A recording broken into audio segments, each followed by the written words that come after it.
पूजो ऐसा उजाला हो जाओ, वो नवाजे तो जुनून से सितारा हो जाओ. महाराष्ट्रातील एक लढाऊ व्यक्तिमत्व, मी त्यांना आदरणीय व्यासपीठावर यावं असं विनंती करतो.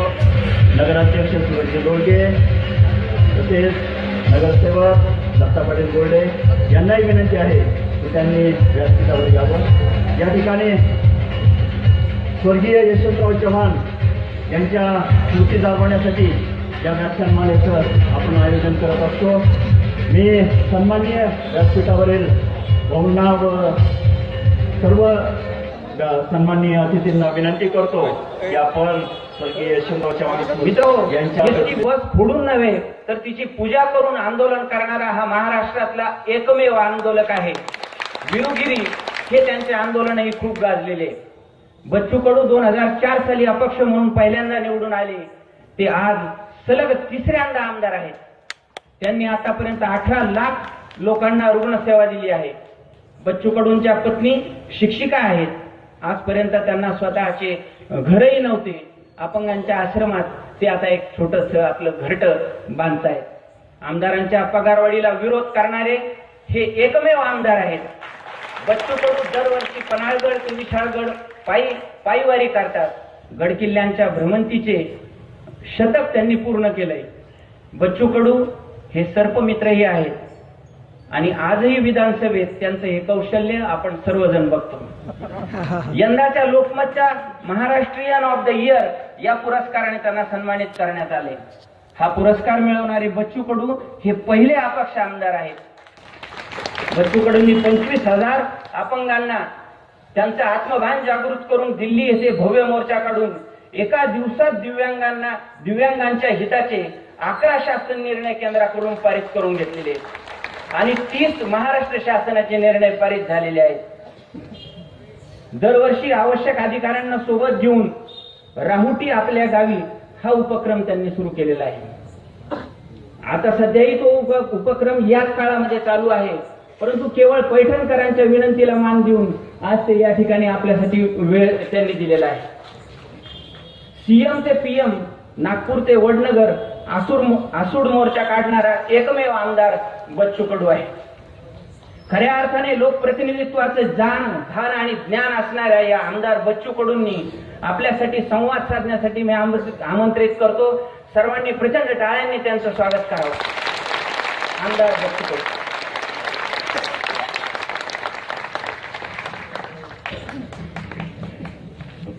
भारत मातेला विनम्र अभिवादन करतो. खरं तर 1 तास उशीर झाला त्याबद्दल सर्वांची माफी मागतो. तसं समोर कडुनिंबाचं झाड आहे, मी पण कडू आहे, पण तसा गोड पण आहे. मला वाटतं येताना मला एक शेतकरी भेटला आणि आमच्या वयस्कर महाराजांना आठवण करून दिली. मागं एका गोळीबारामध्ये उसाच्या आंदोलनामध्ये ज्या शेतकऱ्याच्या छातीत गोळ्या झाडल्या गेल्या त्या शेतकऱ्याचं स्मरण झालं पाहिजे, त्याचाही सत्कार इथं झाला पाहिजे. म्हणून ते शेतकरी कुठं असेल तर त्यांनी थोडं मंचावर आलं तर बरं वाटेल. कारण या माणसानं जातीसाठी गोळ्यांनी खाल्ल्या, माझ्या शेतकऱ्यासाठी खाल्ल्या. म्हणून मला वाटतं नगराध्यक्ष या ठिकाणी उद्धव मापारी व नारायण टुकळे यांचा सत्कार आमदार बच्चू कडू साहेबांच्या हस्ते होत आहे. आणि तितक्या 4-5 अपंग बांधव आले म्हणे. याच्या घरी 3 अपंग एकसारखे आहे. एकाच घरात 3 अपंग आहे. एक कार्यकर्ता म्हणत होता का मंदिराला चला, शिर्डीचं दर्शन घ्या, आणि काही कार्यकर्ते म्हणत होते त्या अपंग बांधवाच्या घरी चला. मी लगेच क्षणातही थोडासा विचार नाही केला आणि थोड्या विचारातच लगेच निर्णय घेतला का आपण शिर्डी बाबाचं दर्शन दुरून घेऊ, पहिले अपंग बांधवाच्या घरी जाऊ. मित्र, आपण पाहतो का या भूमिका ज्या एकनाथानं मांडल्या असन, एकनाथ महाराजांचं हे पैठण आहे, गोदावरी आहे. गोदावरीचं पाणी कधी जात पाहत नाही, धर्म पाहत नाही, पंथ पाहत नाही, पार्टी पाहत नाही, कार्यकर्ता आहे का नाही आहे ते पाहत नाही. सगळंच काही आम्ही पाहतोय. जो जो असन त्याला पिण्याचं काम, देण्याचं काम. पैठण जरी ठणठण होतं, आता ते भरलं आहे असं मला समजलं. आणि मग सगळा शेतकरी सुखी आहे, पैठणचं धरण भरलं आहे. आणि मग गोदावरीचं पाणी जसं आपल्याला जात आणि धर्म पाहत नाही, त्याच पद्धतीचं व्यक्तिमत्व यशवंतराव चव्हाणाचं होतं. मला आपण पाहतोय का एका ऐकून इंजेक्शन सुरू होतं, तब्येत बेकार होती, आणि दुसऱ्या बाजूनं यशवंतराव चव्हाण लोकांचे अर्ज घेत होते, लोकप्रतिनिधी कसा असला पाहिजे. तुम्ही ज्याला मत मारता, ज्याला आपण मत मारतो आणि ज्याला आमदार खासदार करतो, मित्र, मत मारणं ही काही लहान गोष्ट नाही आहे. मी लागन तर पैसा देऊ शकतो, मी लागन तर तुम्हाला जीव घालू शकतोय, पण माझं मत तुला आहे, म्हणजे माझं सगळं समर्थन तुला आहे, तुला मी नेतृत्व म्हणून मानतोय. सख्या भावाला आपण म्हणत नाही. ते आमदार म्हणून जेव्हा निवडून येतो तेव्हा आमदाराच्या जबाबदारी काय असतं ते यशवंतराव चव्हाणनं अतिशय स्पष्टपणे सांगितलं. अरे एका हाती इंजेक्शन असताना सुद्धा दुसऱ्या हातानं निवेदन घेणं, त्या कार्यकर्त्याला, त्या जनसामान्याचा सेवा करण्याचं काम अशा पद्धतीनं जर का लोकप्रतिनिधी घडत असेल तर महाराष्ट्र बदलायला वेळ लागणार नाही. भाऊ, जबाबदारी काय असतं आम्ही पाहतोय. आमदार काय असते, आमदार काय असतं ते लग्नाच्या वेळेस बरोबर हजर राहिले असते, न चुकता हजर असते, थोडंसं शाबासकी गिबासकी घेऊन पुन्हा दुसऱ्या लग्नात चालले जात असते, नाहीतर तेरवीच्या अशात हजर असते. मेल्यानंतर लोक सगळेच उपस्थिती दाखवते, पण मराच्या अगोदर कोणीच नसते. त्याचं नाव आमदार सरकार चुकलं. आणि हे का चुकलं तर आमचं मतदान चुकलं.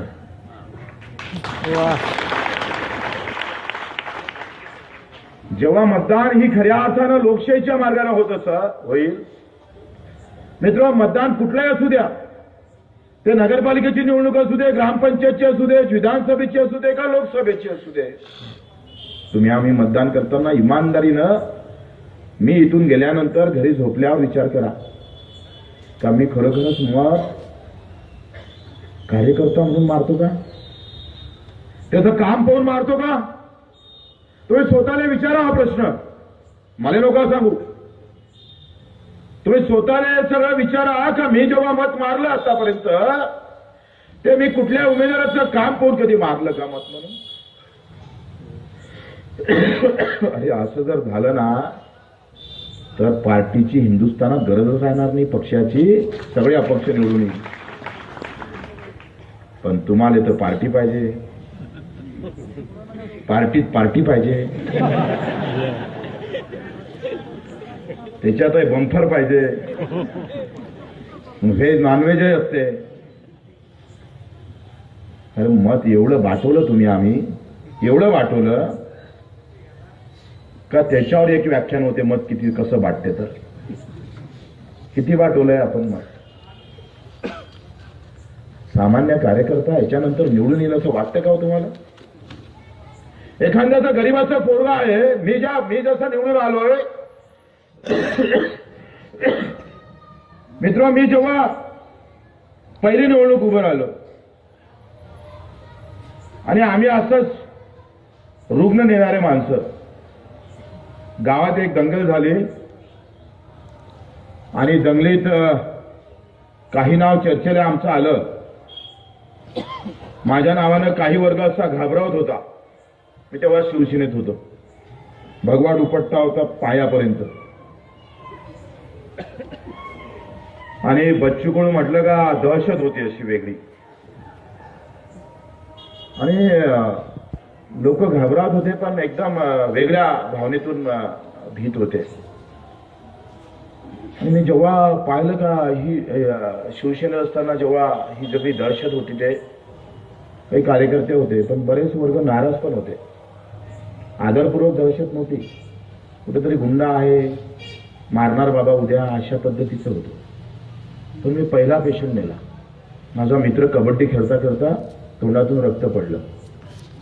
तेव्हा हृदयविकार आम्हाला माहीतच नव्हता.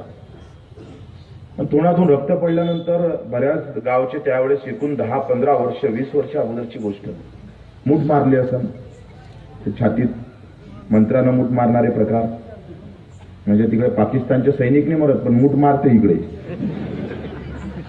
म्हणून रक्त पडलं असणार. आम्ही धरलंय, त्याला नेलं आणि अमरावतीला नेल्यानंतर डॉक्टरनं सांगितलं मुंबई नेल्याशिवाय काही पर्याय नाही. कार्यकर्ता म्हणून आम्ही कसं राहिलो पाहिजे लक्षात घ्या. तुम्हाला कुठलाही पक्ष आमदार खासदार करू शकत नाही.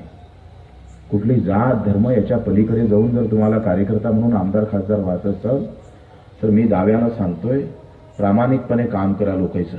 लोक तुम्हाला निवडून दिल्याशिवाय राहत नाही. कोई पार्टी की जरूरत नाही आहे. विषय पूर्ण आम्ही पाहतोय का हा जबाबदारी आणि तुमच्या कर्तृत्वाचा आहे. तुम्ही आम्ही काय केलं पाहिजे, मतदार म्हणून मी काय जबाबदारी असली पाहिजे. तुम्ही रात्रभर सगळा विचार करा का हे जे बिल्डिंग बांधणारा एखादा मजूर असून याले काय मजुरी पडली असणार, 50 रुपये रोज पडला असणार. आणि ह्या बिल्डिंगवर लक्ष ठेवणाऱ्या इंजिनियरले पगार काय आहे, 1500 रुपये रोज आहे. याचा ठेका घेणाऱ्या माणसाला काय पगार रोज भेटते माहित आहे, 3000 रुपये 4000 रुपये रोज भेटते. हे मंजूर करणाऱ्या नगराध्यक्षाले आमदाराले किती भेटते,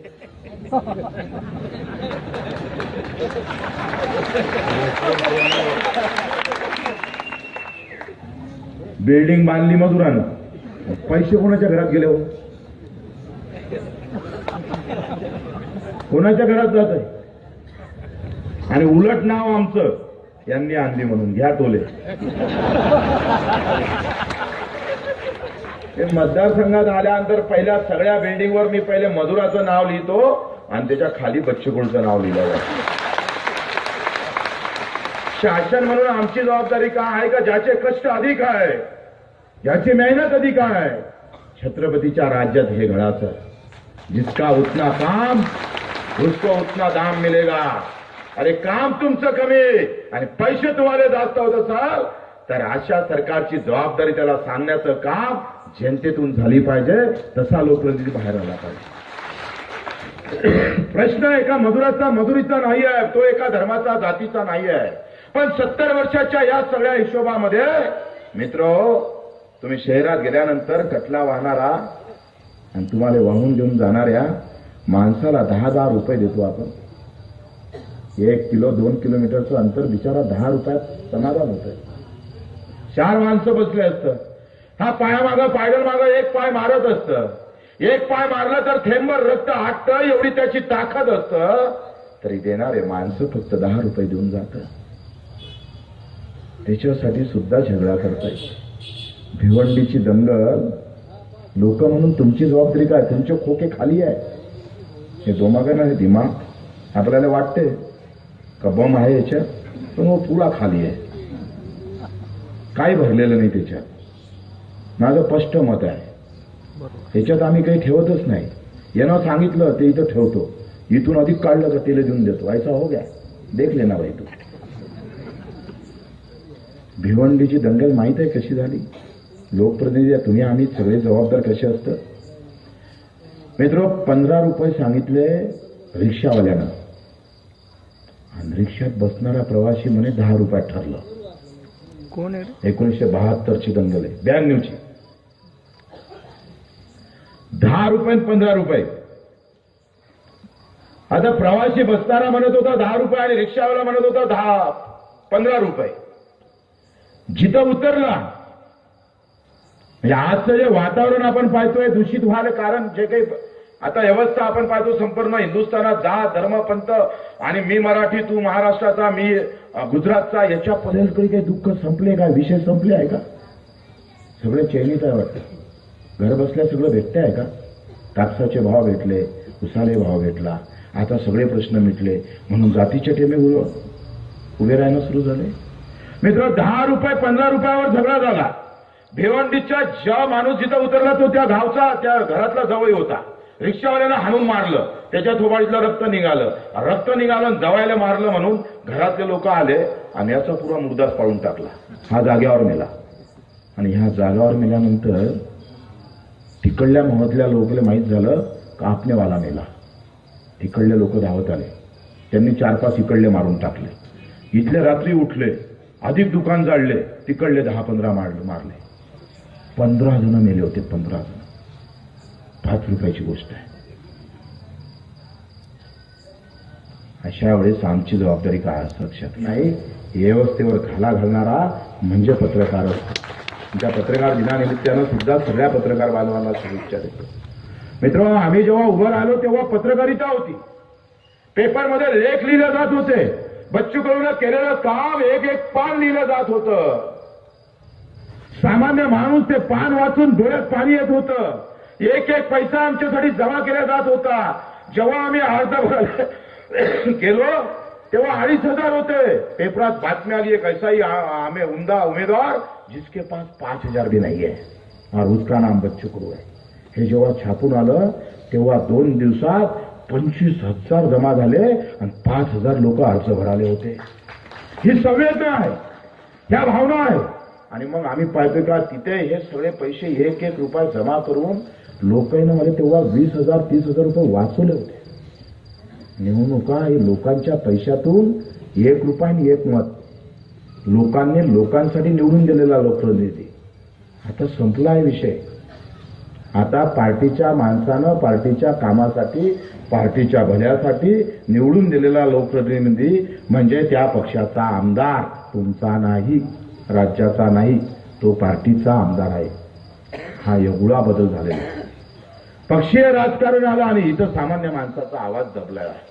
आणि म्हणून आपल्याकडून खऱ्या अर्थानं अपेक्षा करतोय, तुम्ही गणपती बसवता, इथं बसणाऱ्या तरुणांनी सगळ्यांनी लक्षात घ्या, निवळ वाचून शब्द ऐकून नाही होत मित्रो. प्रत्येकानं जर सगळ्यांना जर मनावर घेतलं, एका हातात सेवा असली पाहिजे आणि दुसरा हात लढण्यासाठी सज्ज असला पाहिजे. तुम्ही निवळ सेवा करूनच चालणार नाही, पण लढण्यासाठी सुद्धा सज्ज असणारे कार्यकर्ते निर्माण झाले पाहिजे. ते कुठल्याही पार्टीचे, पक्षाचे, जातीचे, धर्माचे असू द्या. मित्रो, जातीच्या नावानं भडकणं फार सोपं आहे, पण जातीच्या नावानं काम करणं तेवढंच कठीण उरलेलं आहे. देवळात जाऊन मंदिरात आम्ही एक नारळ फोडून आणि कुंकू वाहून एवढ्यानं देव होत नाही, तर खऱ्या अर्थानं जो देव संतांना सांगितला तो करायला कुठलाच भक्त उरला नाही, अशी अवस्था आहे. आणि मग तुमच्या आमच्याकडून सगळ्या लोकांकडून अपेक्षा आहे का तुम्ही जेव्हा जेव्हा आनंदात राहणार, जेव्हा जेव्हा सुखात राहणार, तेव्हा तेव्हा त्या गरीब माणसाची, अत्यंत शेवटच्या माणसाची विचार केला पाहिजे. जर आमदाराचं पत्र त्या वाचलं नसन तर तू त्या लायकीचा नाही. तेव्हा अशा वेळेस राग नाही आला पाहिजे. राव, बरेच लोक म्हणते मारायला नाही पाहिजे होतं. मला कधी वाटते मारणं काही चांगलं नाहीच आहे, मारण नकोच. पण जेव्हा हजारो लोक जर अडचणीत असेल तर एक बायाबायाची थापण मारायला काही हरकत नाही, अशा मताचा मी आहे. आणि ते मारायचं काम आपण केलं पाहिजे. अशा वेळेस आपण पण करा कुठं कुठं अशी अडचण येत असून तर मला सांगत जा, मी आहे. आणि म्हणून ही लढाई सर्वसामान्याची लढाई आम्ही हे घेऊन जातो आहे.